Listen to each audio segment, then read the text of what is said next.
Hi everybody, this is Peter Wahing Realty. How's it going? Few people asked me regarding to Proposition 19, and I promised them I'm gonna do a video regarding to what the law is about and whether or not it affects you guys. So let's begin. So I changed the layout. I hope you guys liked it. So on the right side, I'll probably put one active listing and one home that we reasonably sold. And you guys are too late for 4904 Bridgepoint Place is already pending. That one is in Union City. The one down there, Eric Court is in Union City too. We just closed that earlier this month. So, and oh, I do have a, two-bedroom, two-bath, single family coming up in Cacho Valley, like 3 blocks away from Cacho Valley High. If you guys are interested, please let me know. So let's begin. So Prop 19 explain. So there are two parts of Proposition 19. The part that everybody liked and the part that a lot of us would hate. The part that we like is well, let's start well out of Proposition 13. So what Proposition 13 is, most owner would love it because it'll keep your property tax low. It say you can only the property tax can only go up about 2% every year. So if you own $1 million home and you're paying $12,000 a year, the year after it can only go up by like $240, right? So that's the gist of it. Of course, the math when you get into the detail is complicated because there's the variable side and there's the fixed side of property tax, and it only deal with the variable side.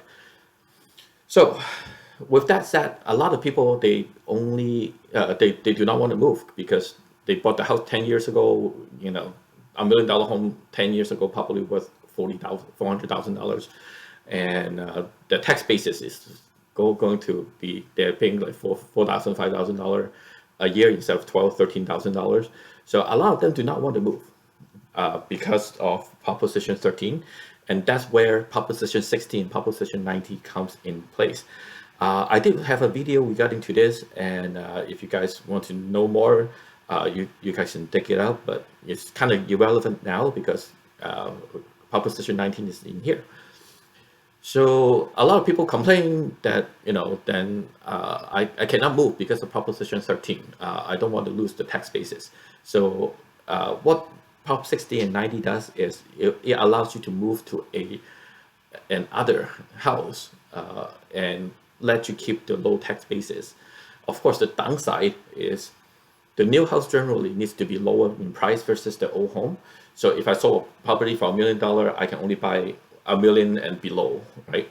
So, and you can only do it once in a lifetime, and you in Cacho Valley, now in the whole California, only a few county, I think it's 15 or 16 county, that lets you, if you sell in Alameda and if you buy in San Mateo County, it's okay. But if Bakersfield, I don't know if Bakersfield is one of them, but if you move to Bakersfield, it doesn't work. So that's what Propositions 60 and 90 is, and that's why people want to have Prop 19 to replace it. So that is better for everyone. Proposition 60, 90, and now 19, you have to be over 55 in order to take advantage of it. So if you're under 55, then wait a few years. So Prop 19, you can do higher price. You just pay the differences. So let's say if you have $1 million home that you sold as a property A, and you buy another property B for like $1.2 million. So, and assume you only pay $3,000 for property A as property tax. The $200,000 difference in house prices, you still have to pay premium property tax for those. Let's say $2,500 a year, and you add that $3,000, you get, instead of paying for like $15,000 a year in property tax, you're paying 3,000 plus 2,500 is you're paying 5,500 a year. So yeah, kind of makes sense.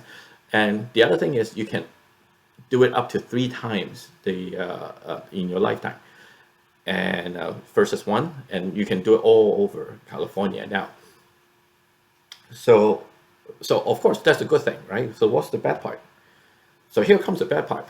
Uh, since we, since tax gotta be coming from somewhere, right? So the government let us have a break on the property tax when you do the move, so they have less revenue. So they got to increase revenue in some other area, and they're gonna get you in the inheritance tax. Before Prop 19, when you die, you leave your houses to your kids and grandkids. The, they will have the same tax, property tax basis or property tax per year as you.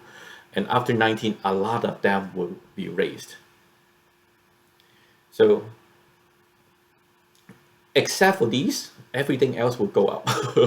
So if I die and I leave my primary residence to my kids, and she lives in it, then she can have my tax basis. So if I own one house, which is $1 million, and I leave it to my daughter, and she will pay the same property tax as I do, right? So what if I have two houses and only one kid? The other houses is she cannot be in two places at once, so only one house can have that tax advantage. What if you have 20, right? So, but if you have 20 kids, then it's okay. Each of them can live in one of them and still take advantage of it, I think. But if you know, have 20 houses and only one kids, then 19 of them for sure will not be eligible. And the one that's left, your kids have to move in it in order to take advantage. And the other thing is farms, but I don't think people that are watching my video are owning farms, and so I won't go into it. So if you have any other questions, please let me know. All my information and emails and phone numbers are down here. And until then, I'll see you next time.